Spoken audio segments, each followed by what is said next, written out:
அன்பானவர்களே, அன்பு வணக்கங்கள்.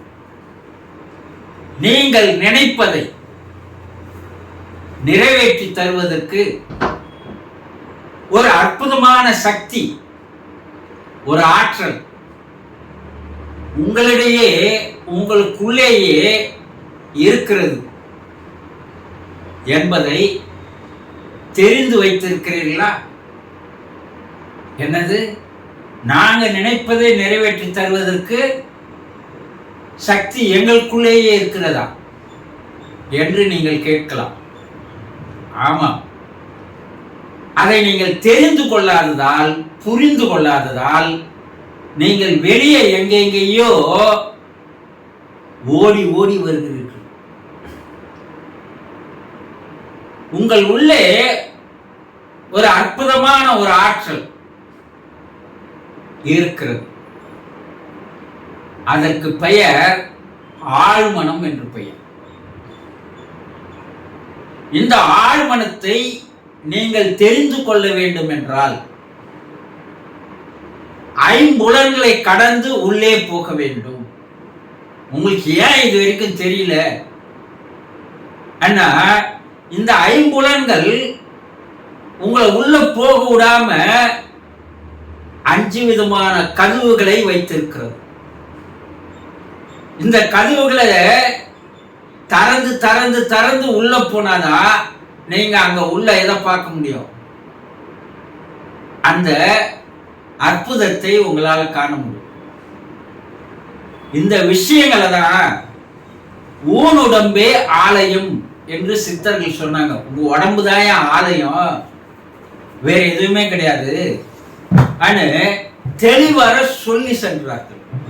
இந்த பழங்கால கோயில்ல போனீங்கன்னா கருவறையை போய் திறக்கும் போது அந்த கருவறை 5வது கதவாக, தலைவாசல்ல ஒரு கதவு, அதுக்கப்பால ஒரு கதவு என்று 5 கதவுகள் வைத்திருப்பார்கள். இது 5ஐயும் கடந்து போனாதான் நீங்க கருவறையில் இருக்கிற கடவுளை பார்க்க முடியும். அது போல அந்த கடவுள் என்பவர், அந்த தெய்வம் என்பவர், ஆண்டவன் என்பவர் எங்கேயும் இல்லை, உங்களுக்குள்ளேயே தான் அவர் இருந்து கொண்டிருக்கிறார்.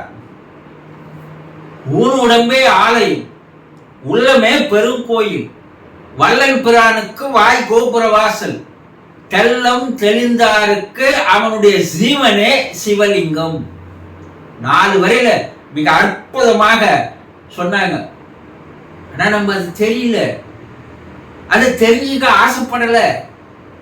இந்த ஐம்புலன்கள் உங்களை உள்ள போக விடாம தடுத்து நிறுத்துது.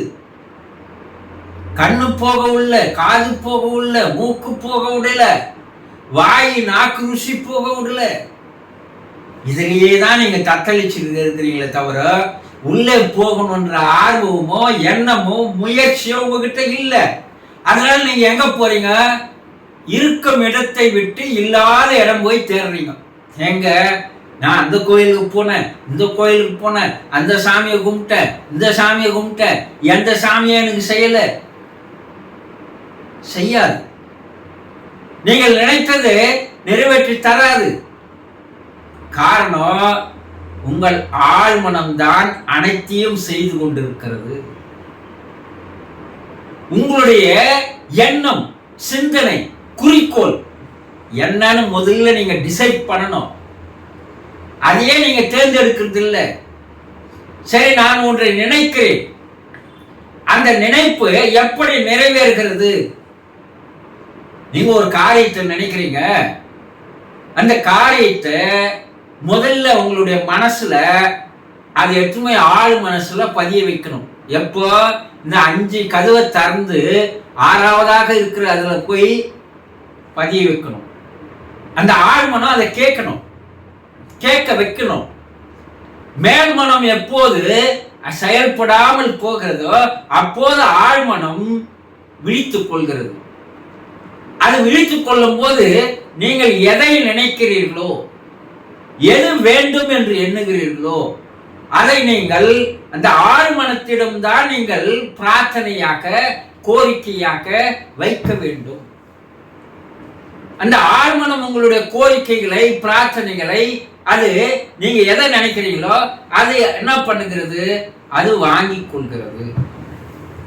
அப்ப உங்களுக்கும் ஆழ்மனத்திற்கும் முதல்ல ஒரு நெருங்கிய நட்பு, ஒரு உறவு, ஒரு இணைப்பு ஏற்பட வேண்டும். கோயிலுக்கு போறீங்க, கடவுளை பார்த்து வேண்டுறீங்க, கடவுளே எனக்கு இதை நிறைவேற்றி கூட கேட்கிறீங்க இல்லையா? நீங்கள் அந்த கேட்கின்ற வார்த்தைகள், அந்த பிரார்த்தனைகள், கோரிக்கைகள் எத்தனை முறை கேட்கிறீங்க? ஏதோ ஒரு அப்ளிகேஷன் போட்டு வந்துட்டோம், அது நடக்கட்டும் அப்படின்னா நடக்குமா? நீங்க அங்க பிரார்த்தனை வைக்கிறது அந்த இறைவன் கிட்ட இல்ல, அந்த பிரார்த்தனையே உங்களுக்குள்ளதான் அது உள்ள போகுது தவிர இறைவன் கிட்ட போல. நீங்க எந்த கோயில்ல போய் எதை நீங்க வேண்டினாலும் அது இறைவன் கிட்ட இல்ல, நீங்க தான் அங்க நின்று வேண்டுறீங்க, நீங்க தான் பிரார்த்தனை செய்யறீங்க, நீங்க தான் கோரிக்கை வைக்கிறீங்க, நீங்க தான் நினைச்சு நடக்கணும்னு வேண்டுறீங்க இல்லையா? அப்போ அங்க எதுவும் இல்ல. நீ எதை நினைக்கிறாயோ அது உன் மனசுலதான் வாங்குது தவிர வெளியே இல்லை. அது முதல்ல நீங்க சரியா தெரிஞ்சுக்கினீங்கன்னா, உள்ள இருக்கிற இறைவன் கிட்ட அந்த பிரார்த்தனையை வைக்கணும், அங்க போய் வச்சு நமக்கு எந்த பிரயோஜனம் இல்லை என்பது உங்களுக்கு தெரிய ஆரம்பிச்சிடும். சரி, அந்த நீங்க நினைச்சது நடக்கணும்னா அந்த ஐம்புலன்கள் அடங்கி அந்த கதவு திறந்து இருக்கிற நேரம் ஆழ்மனம் எப்போது நீங்கள் வைக்கின்ற அந்த கோரிக்கைகளை, பிரார்த்தனைகளை வாங்குவதற்கு சரியாக இருக்கிறதோ அப்போதுல வைக்கணும். அப்போ உங்க மனம் அமைதியா இருக்கணும்ல, மேல் மனம் அமைதியா இருக்கணும், 5 புலன்களும் கம்முன்னு இருக்கணும், கதவு திறந்து இருக்கணும் இல்லையா? கருவறை கதவு திறந்து இருக்க வேண்டும் அல்லவா? ஆனா நீங்க எந்த கோயில்ல போய் எந்த இறைவனை வேணாலும் உங்களுக்குள்ள இருக்கிற கருவறை கதவு மூடிக்கொண்டு இருக்கிறது.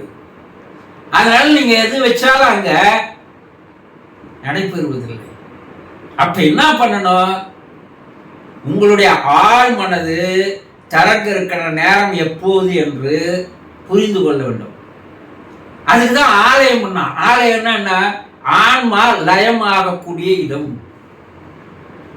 ஐம்புலன்களும் அடங்கி இருக்கக்கூடிய இடம், மேல் மனது செயல்படாமல் போகின்ற இடம், ஆழ் மனது கருவறையில் இருக்கின்ற உள்ளே இருக்கின்ற அந்த தெய்வம் உங்களை வரவேற்கின்ற நேரம். ஆலயத்துக்குள்ள நிறைய ரகசியங்களும் விஞ்ஞான முறைகள் இருக்குது. அதெல்லாம் தெரியாத நீங்க போய் வேண்டுறீங்க. யாருக்கிட்ட வேண்டுறீங்க? மனம் கண்ணை மூடிக்கின்னு நீங்க கடவுள்கிட்ட வேண்டுறது உங்களுடைய மனசுக்கு தான் சொல்றீங்களே தவிர எதிரில் இருக்கிற உருவத்துக்கு அல்ல. அது முதல்ல தெரியுங்க. அப்போ நீங்கள் நினைத்ததை நிறைவேற்றி தரும் சக்தி, ஆற்றல் உங்ககிட்ட தான் இருக்குது. இந்த ஆழ்மனம் என்பது ஆன்மா விழித்துக் கொள்ளக்கூடிய நேரம். இப்ப நீங்க உங்க ஆன்மா கிட்ட தான் அதை சொல்றீங்க, உங்க ஆன்மா கிட்ட தான் பிரார்த்தனை வைக்கிறீங்க, உங்க ஆன்மா கிட்ட தான் கோரிக்கை வைக்கிறீங்க.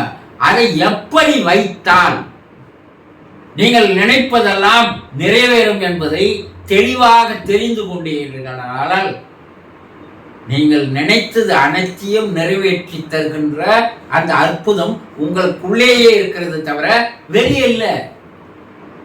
நீங்க உங்களுடைய ஆயுள வீணாக்குறீங்க, உங்களுடைய நாட்களை வீணாக்குறீங்க. முதல்ல உங்கள் உள்தான் இருக்கிறது ஆன்மா, அந்த சக்தி, ஆற்றல், அது ஆழ்மனமாக செயல்படுகிறது என்பதை எப்போது நீங்கள் முழுமையாக நம்புகிறீர்களோ அப்போதுதான் உங்களுடைய ஆன்மா விழித்துக் கொள்கிறது. இப்ப நீங்க கேட்கிற எல்லா கோரிக்கைகளும் பிரார்த்தனைகளும் உங்களுடைய நினைப்புகள் எல்லாம் நிறைவேற்றி தருகிறது. இதை தெரியாமல் இருக்கும் இடத்தை விட்டு இல்லாத இடம் தேடி எங்கெங்கோ அலைகின்றாய் ஞான தங்கமே. நீ ஏதும் அறியாதவரடி ஞான தங்கமே. உங்களுக்கு தெரியல, இறைவனை நமக்குள்ளேயே வச்சுக்கணும். அந்த ஆழ்மனத்தில் இருக்கிற ஆன்மாவை நம்ம புரிஞ்சிக்காம வெளியே ஓடி ஓடி ஓடி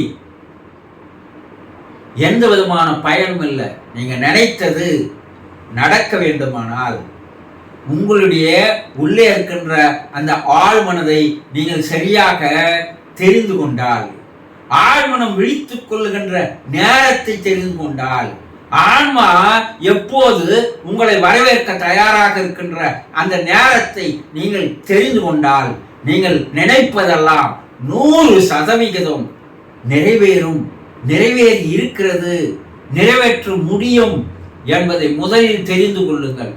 சந்தோஷம்.